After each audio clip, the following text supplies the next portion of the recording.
Hello everybody, it's me the Boss Hog, otherwise known as Liam, and let's have a look at the stocks we bought this week. And there was a lot of action. I got heavily involved in the Nasdaq dip, so this is going to be a bit more, a bit different to normal. Lots of selling, lots of buying, and an £8,500 turnover of my portfolio. So let's go through this. Okay, so the approach this week is more buying the dip. The week before I only bought a couple. This week I went really into it heavily. Also, as well, when I started in sort of very late November and from December when it really got going, there wasn't a tremendous amount of tech that I didn't think was very expensive. So I've been a little bit underweight on my tech. Just had Cisco and a UK company called Sage, fairly unsexy tech stocks. This was a chance for me to rebalance my portfolio and get a heavier weighting toward technology, so that was good fun. Also, as well, I think when I first started, I was more worried about preserving capital, sort of not wanting to knock my own confidence or maybe my wife's confidence in me. It's very obvious to me and anybody who's looked at my portfolio that it's too conservative. I still have at least 2 decades until retirement, potentially longer. So this was also a chance to pivot away from that into more high growth, more aggressive, slightly more risky maybe, sectors and companies. So we're focusing down on that, and also as well sell out non-core positions. At my height, I had 76 unique companies. It's just too many. Like I genuinely try to keep up on the specifics of what's happening in those companies. And it was very obvious super quickly that you just can't do any sort of detailed due diligence on 76 different companies. So I want to get that down to probably underneath 50. It is split across a couple of different portfolios that have different aims, but still I can't keep up with that many effectively. So this was a chance to sell out some non-core positions, profit take, get rid of duplicates, and potentially just exit a small loss from certain positions as well. Okay, so if we actually have a look at what happened this week, we actually sold out of 19 positions and opened 3 new positions. This leaves me with 57 companies across 4 different portfolios. It is worth saying that 2 of those portfolios are very small. One of them in particular just has 2 SPACs in. The other one has got recovery plays, some SPACs, sort of 10 companies in there, but definitely making progress. We sold and bought over £8,000 worth of shares. We also added £850 capital as well. And we made significant changes to how our sector was distributed as well. So if we go whiz through this, I suppose one of the big changes, first of all, is the consumer non-discretionary. This was actually a fairly big stake in Tesco, a UK supermarket, maybe similarish to Walmart. I think it's an okay holding. I think it is actually slightly undervalued still, but I had a lot of money in it. I don't think it's going to be particularly exciting for many years. It's a really tough sector, and even though in my opinion it's the best in that sector, I just felt like the money could be used elsewhere. So got out of that for about even. Other changes here as well. So I sold out of all of my ETF positions. I've been a little bit underwhelmed in general, to be honest with you, with ETFs. I think there's like either too much hype around them if it's sort of a green ETF. I haven't been enthralled. It hasn't so far, at least, massively outperformed me. And yeah, any sort of ETF that I'd be really interested in getting involved in because I don't know much about it or I want some exposure to the future, it's just really expensive and a little bit overhyped. So I got out of my ETF positions at the moment. Maybe a bit controversial, I'm not sure. I have started to grow my healthcare sector. I would like to add a percent more to that. J&J, BMY, and GSK, my 3 pharma holdings there. In terms of oil, gas, and mining, so I sort of am optimistic on this sector, to be honest. I know super majors, especially, aren't too popular, but I think there's lots of money to be made. I think the oil price this year is going to sort of be touching $80, and a lot of the oil majors, and I have BP and Shell, are really significantly well run and throw off cash at those kind of levels. I also have a couple of midstream providers as well, Kinder Morgan and Energy Transfer, and I've also been opening positions in miners. So I've had Evraz for quite a while, which is an iron ore specialist. Opened a new position in Rio Tinto, and also as well in Sylvania Platinum. So I like the sector. I think it's good, simple for me to understand, and increasingly getting into there. Recreational, I didn't make too many changes to. It's more just some pullback on that. Reits, I've been actively reducing my exposure. I got a bit excited when I first started with Reits. Again, just so simple to understand for me. I got really into them. Started on 21%, now down to 11. It just within a week reduced from 16.5 to 11. Lots of duplications here, to be honest with you, and got out of a couple of my positions. Significant increase in technology. Again, 2 weeks ago that was more like 15%. Last week 18.5%, and now we're approaching 23%. So pretty much where I'd like it to be. To be honest with you, I probably wouldn't like to go above 25, but I may well go shopping again next week. I've actually been eyeing Apple. I just think it's slightly oversold at the moment, and I think even though I'm not a big Apple user myself, you can't deny the numbers that they're putting out. My utilities as well, I haven't been adding to my utilities at all. It's not a plan, but there was some reduction in my losses on things like AT&T, which basically meant it was worth more, so it had a heavier weighting in the portfolio. So that's the kind of change. So the biggest change has really been a big reduction in REITs and consumer non-discretionary spending, and then a big increase in oil, gas and mining, and technology as well. So, and let's have a look at the breakdown of those. Okay, so to start with the stocks I sold, and it's a big list, so we're going to whiz through these. I don't really want to turn this into a portfolio review, but I just wanted to explain how I generated 8,000, because it's 20% of my portfolio. It's a big sum of money. I didn't just have that money available on the whole. So I'm going to go through these super duper quick. Let's see what we can do. So Avalon Bay, I think it's an okay REIT. I think it still has further to run. I wanted to get out of residential REITs, to be honest with you. Took some money, took some profit. Happy enough with that. Cube is a fine REIT as well, but I have B-Box holding, and to be honest with you, again, just running down my REITs. Enbridge, again, this is a duplication. I felt like I've got already a couple of midstream providers, so I was fine to exit that. EXR, I can't remember what the company name is, but anyway, we're getting out of that. It's very similar to another big box retailer. FE, First Energy, I want to say, but again, we're coming out of utilities here. IBM is one of those non-sexy tech stocks that, if I'm honest, like I keep reading and seeing that it's undervalued, but it just doesn't seem to be everywhere. It almost seems like a running joke that just IBM constantly underperforms, and I guess it was just one of those tech stocks, and even the non-sexy tech stocks I just didn't want when I've got Cisco and Sage. Then we've got Ingredient, which I think is actually a pretty interesting company. It provides ingredients to food manufacturers, so pretty niche. It's had a bit of a recent run up. I felt like it was where it would be naturally. I didn't think it had too much further to go. I just decided to sell out and take some money. INRG was one of the ETFs. It was quite big in, I think, Plug Power and a couple of other ones. I wish I'd sold out a couple of weeks ago. It did feel very overvalued. Maybe it's been slightly oversold now, but it's just been falling and has fallen further, and I'm sort of glad I sold it when I did, because otherwise I'd be loss-making at the moment, at least pay for profit. Then we had Leggett and Platt. This is a sort of industrial that I think is an okay business, but it's just, for me, not particularly interesting, so it's non-core. Let's close it out.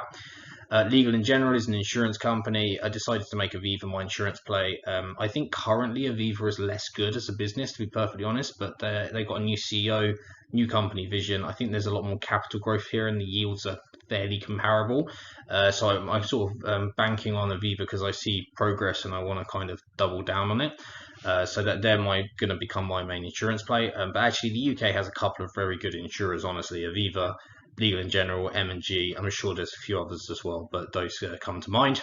3M, again, another industrial. It never did anything for me. I never had any real love for it. So I sold it at a small loss, free up some funds. This PSA here is another big box provider, basically. Decided I already had big box, so I just sold it out of it, took some profits, and again, I had a lot of money invested in that as well, so it's a good chance for me to sell out. SJR is one of those utilities, if memory serves, and again, I'm just trying to wind down my utilities at the moment. Virgin Galactic, I did have a chance to make more money on this, and I regret it, because it was one of those where I told myself if I doubled my money, my investment, I would sell out. And at one stage I was up 102%, and I was like, I should have just sold out, or took my capital back and just kept the winnings. So I could have and should have probably sold out for a bit more. but still, an £80 profit on a SPAC on a £230 investment is not to be sneezed at either. Then we have a couple more REITs here. So Stag, again, it's not really a stock I was super interested in. I just decided to sell out and take it. Tesco, I think it's an okay company, but I'm freeing up funds. I have a fairly big stake in there. UK Wind as well, Greencoat UK Wind, to give it its full name. Again, I think this is a fine investment trust. It has a stated aim of having a 5% investment return. And I'm sure it will hit that, but it's not super exciting, and I felt like I could get more with the dip, so I sold out of that as well. Visa, it's just one of those tech stocks I didn't really want, to be honest with you. And if I'm being frank, I don't really know what the payments world is going to look like in the future. Like, I don't know if it's going to be replaced by Square. I don't know if one of the big banks is going to get in on there. I don't know if it's all going to go to blockchain. So I don't really know what way it's going to be going, and so I just decided to get out. And then the XLKS, this is an ETF that does focus on American tech, and I just decided if I was going to be focusing on American tech myself, then I didn't really need an ETF for that purpose. So you can see here I bought these for 7.9k, sold out for 8.1, net profit of £200. So I guess in terms of percentages, it's not a massive amount, but again, the main purpose of this was to free up funds and do some profit taking and consolidate my portfolio as well, just make it simpler and easier to understand.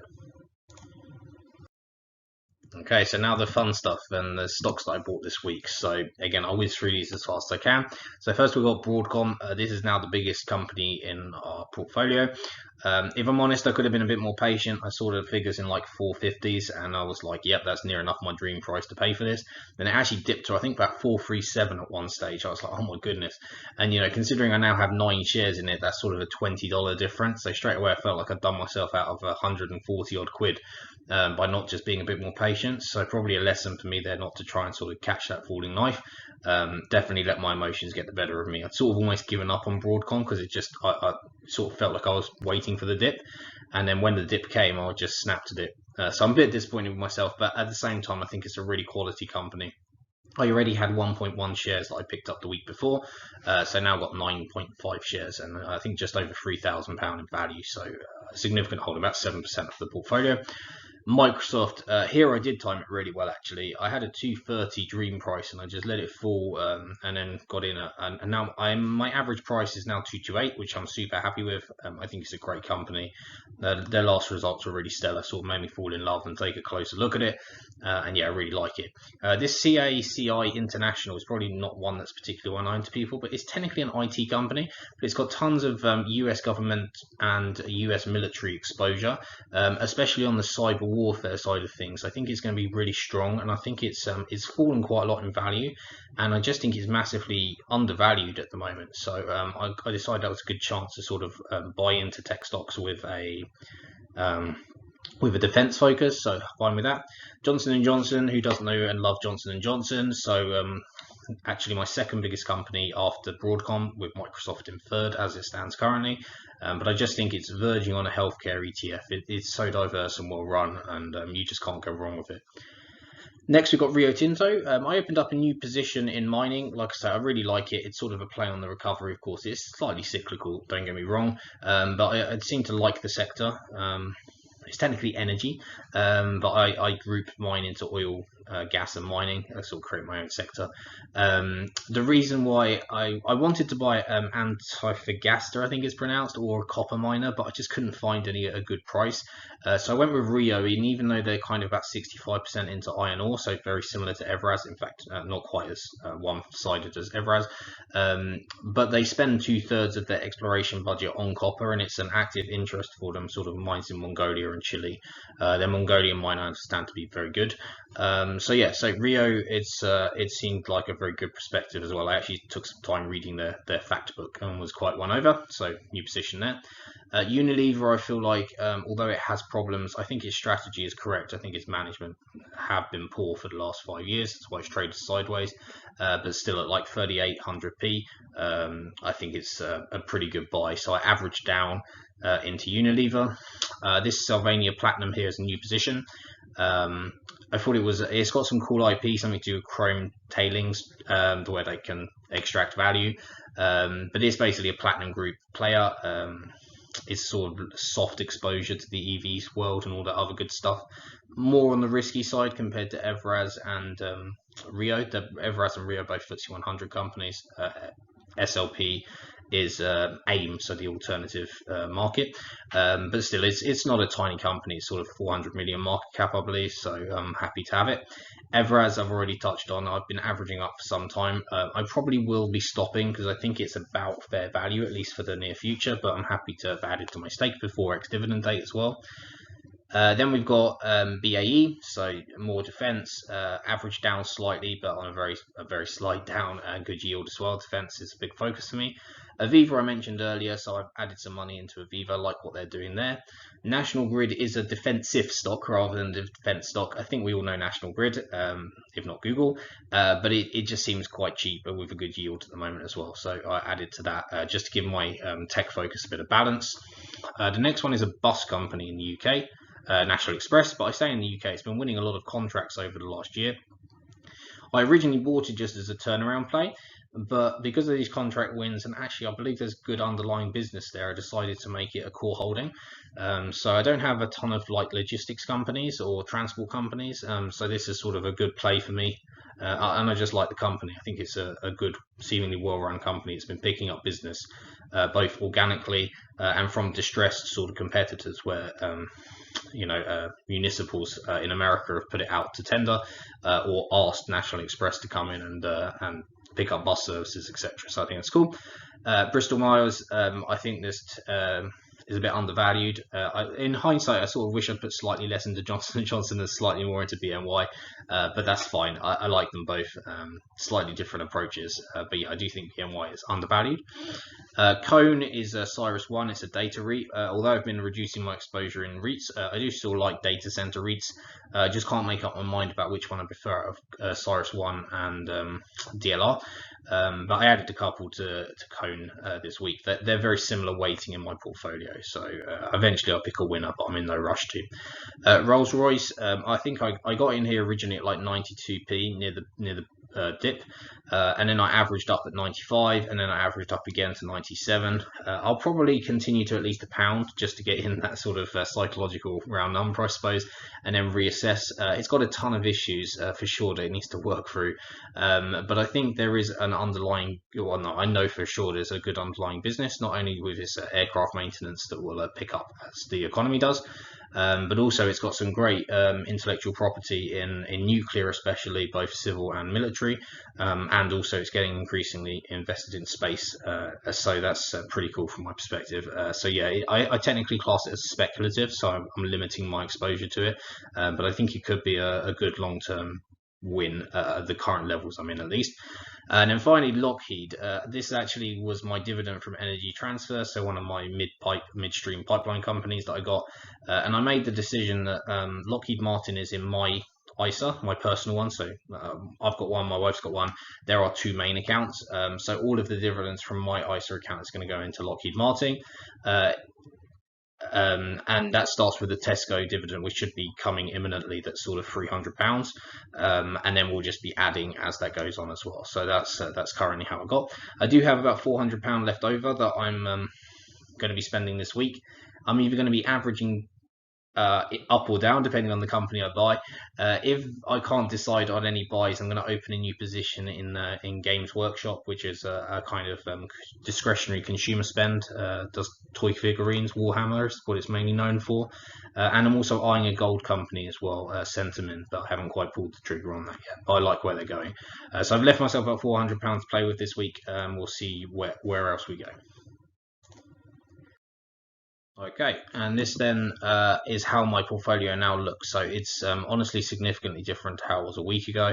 I'm not going to go through these in any real detail. If anyone's got any questions either about these specific holdings or about my buy and sell thoughts, drop me a comment. I'm pretty quick to reply most of the time. In my personal ISA, I'm actually now super happy with how it's looking. It's got a real focus on sort of tech, mining, a couple of recovery stocks, Unilever's in there, etc. My wife's ISA, which I originally made a bit more defensive, still has a significant amount of work to do on it, to be honest with you, but I'm pleased that this week things look better than they did last week. There's a lot of, I think almost on the left side here where everything over 2.2% is, I like everything except from I'm not super keen on GlaxoSmith, just because I think that their split isn't yet clear on what's going to happen, and I regret buying into Connet. Didn't get a particularly great price, and I think there are better utilities to own, honestly. The second list is I'm also mostly happy with, to be honest. I really love Hollywood Bowl as consumer discretionary as well. And then if I just scan down the list, I'm pretty happy with most things until we get fairly far down. It's difficult for me to really say I don't like any of those. They have different purposes. And then on the right is where I start to sort of run into some SPACs where I got a bit spicy. Most of them are down at the moment, but that's okay. Hopefully they'll come up in the future. So yeah, I'm broadly speaking happy with the direction this is taking. Definitely my portfolio looks very different, but yeah, those have been all the stocks I've been buying and selling, and this is what it currently looks like in my portfolio. So thank you very much for joining me, everybody. Hopefully that was interesting, and if it was, then drop me a comment or a subscription. Cheers, bye.